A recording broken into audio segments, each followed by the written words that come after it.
Well, we are glad that you took the leap into real estate because you helped a lot of people. I've actually had some of your students on the show about they're growing their multifamily portfolios. Yeah. So it's good to see that you've had an impact on the industry.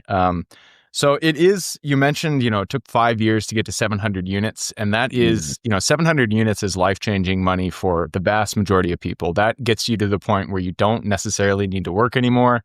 And you, I mean, if you wanted to, you could retire.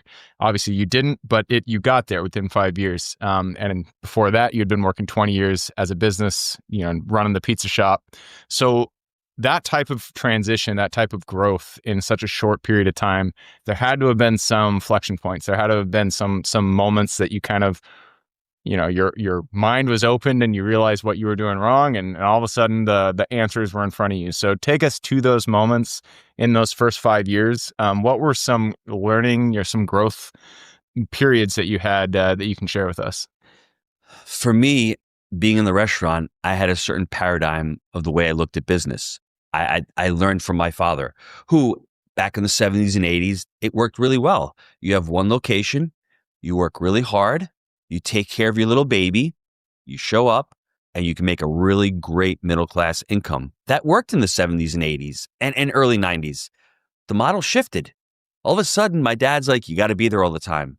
You can't scale. You've got to be the cook. You've got to be the dishwasher. You've got to answer the phone.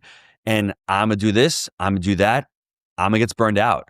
And there were so many inflection points and understandings of why I couldn't scale that business. But for me, that's what it was. I had to disassociate myself from the restaurant industry, even though it is a difficult industry to scale, a lot harder than real estate because food is hard. It's really location central. The people you hire, the ingredients, whatever, that's challenging in and of itself. But there are systems that I didn't have. And systems seem really, really complex, but they're really not. How do you pick up the phone? How do you greet a customer? How do you drop a check? How do you take an order? All of these things, we didn't have these things documented. That's the first thing. That's why I couldn't scale, number one.